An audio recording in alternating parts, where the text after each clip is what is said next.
जय गुरु जी संगत जी। प्रणाम गुरु साहिब। गुरु महाराज की कृपा से संगत जी, आज हम श्री जपजी साहिब की 21वीं पौड़ी का पाठ पढ़ेंगे।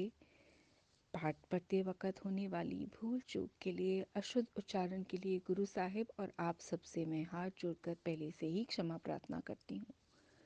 एक ओंकार, धन गुरु नानक देव जी। सतनाम वाहिगुरु। श्री जपजी साहिब की 21वीं पौड़ी। तीरथ तप दया दत्तान, जे को पावे तिल का मान। सुनिए मनिए मन कीता पाओ, अंतर्गत तीरथ मल नाओ। सब गुण तेरे में ना ही कोई, विन गुण कीते पक्त न होए।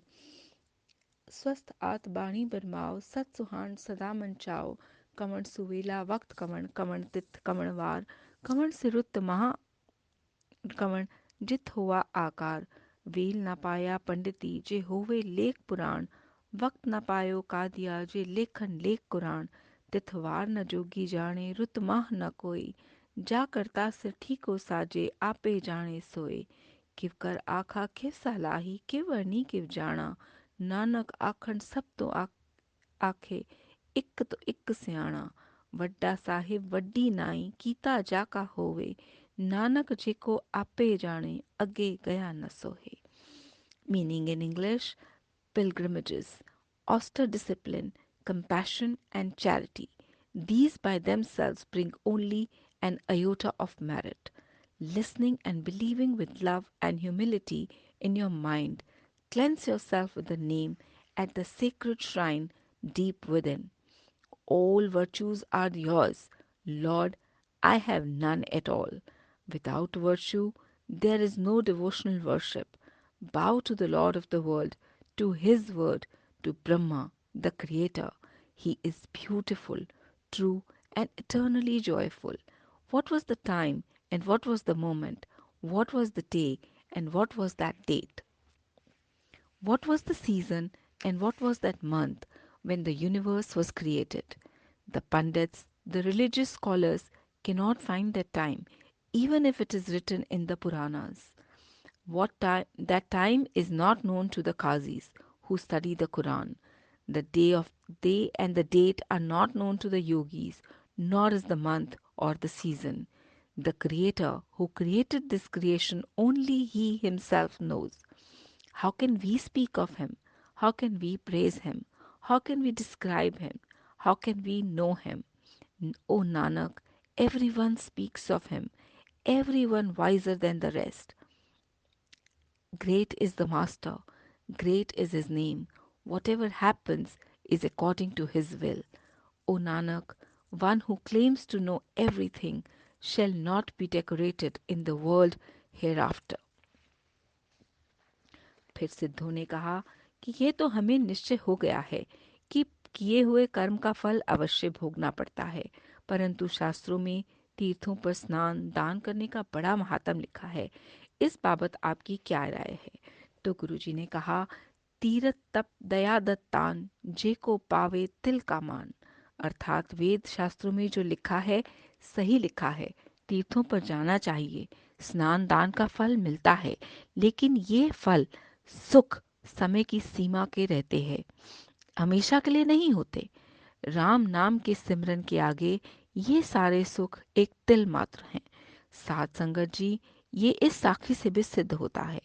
अकबर बादशाह के दरबार में बीरबल जैसे कई रत्न गुणवान लोग थे। उनमें कोई ज्योतिषी भी था। उस ज्योतिषी से एक बार अकबर ने पूछा कि मैं किस सबब, किस पुण्य के कारण बादशाह बना हूँ। ज्योतिषी ने कहा, पिछले जन्म में आप घास बेचने वाले हिंदू गरीब व्यक्ति थे और कुरुक्षेत्र में सूर्य ग्रहण के समय लोग ब्राह्मणों को अपना सर्वंश दान कर रहे थे। आपने किसी से पूछ के पता लगाया कि आज के दिन सर्वंश दान करने से राजभाग की प्राप्ति होती है। आपने सोचा, मेरा सर्वंश तो ये घास काटने वाले 2 औजार रंबी और हंसियां हैं, इससे प्रिय वस्तु मेरे पास तो कुछ है नहीं। और वो दोनों औजार आपने एक गरीब ब्राह्मण को दे दिए। ब्राह्मण बड़ा खुश हुआ, क्योंकि उसके पास गाय थी। घास काटकर गैया को खिलाऊंगा और आपको आशीर्वाद दिया। उसकी एवज में आपको इस जन्म में ये बादशाही मिली है। बादशाह ने कहा, फिर मैं मुसलमान कैसे बना जब मैं पहले हिंदू था? तो ज्योतिषी ने ध्यान लगाकर देखा कि जिस जगह पर आपने वह अपनी प्रिय वस्तु दान की थी, उस स्थान पर जमीन के नीचे मरे हुए जानवर गड़े हुए थे। इसीलिए मुस्लिम घर में जन्म मिला, लेकिन उस दान की वजह से ही आपको ये बादशाही मिली है। बादशाह ने कहा, मुझे यकीन नहीं हो रहा। तब जोशी ने ध्यान लगाकर देखा और उस स्थान का पता चल गया।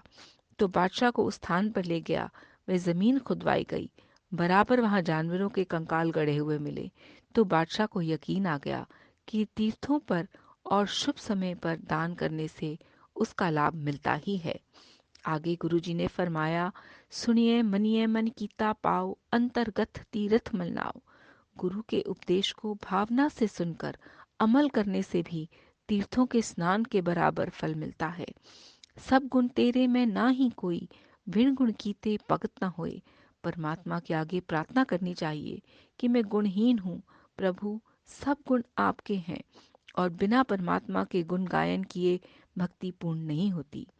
स्वस्थ आत बाणी बरमाओ, सत सुहान सदा मन चाओ। स्वस्थ सत्य स्वरूप अर्थात परमात्मा, आत अर्थात माया। हे परमात्मा, आपकी ही रचनाओं में माया वाणी ब्रह्मा है। हे सत्यचित आनंद स्वरूप प्रभु, हमारे मन में सदा आपके प्रति प्रेम बना रहे। फिर एक सिद्ध ने प्रश्न किया कि परमात्मा ने सृष्टि के आकार की रचना कब, किस समय की थी? कमण सुवेला वक्त कमण, कमण तिथ कमण वार, कमण सिरुत महाकमण, जित हुआ आकार।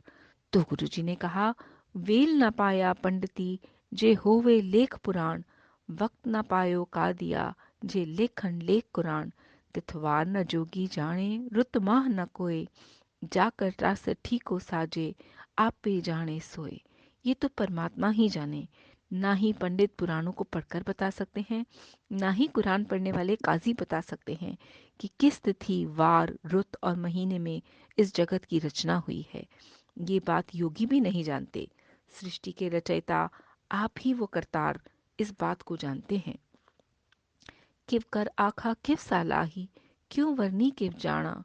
नानक आखण सब तो आखे, इक तो इक सियाणा। वड्डा साहिब वड्डी नाई, कीता जाको होवे। नानक जे को आपो जाने, अग्गे गया न सोहे। गुरु नानक जी कहते हैं, हे सिद्धों, मैं किस प्रकार उस प्रभु की तारीफ करूं जिन्हें एक से बढ़कर एक सयानों ने भी बेअंत बड़ाई की है। वे परमात्मा बहुत बड़ा है, उसका नाम बड़ा है, जिसने ये सब पसारा किया है। अगर कोई अपने को इस काबिल समझकर कहे कि मैं परमात्मा की बढ़ाई कर सकता हूँ, तो वो प्रभु के दरबार में आदर नहीं पाता। साथ संगत जी, होने वाली भूल चूक के लिए आप सबसे माफ़ी मांगती हूँ। गुरु महाराज का बहुत बहुत शुक्राना। आज हमने ये जपजी साहिब की 21वीं पौड़ी का पाठ समाप्त किया है। गुरु महाराज की हाजिरी में कल श्री जपजी साहिब की 22वीं पौड़ी का पाठ पढ़ेंगे। शुक्राना गुरु जी। जय गुरु जी।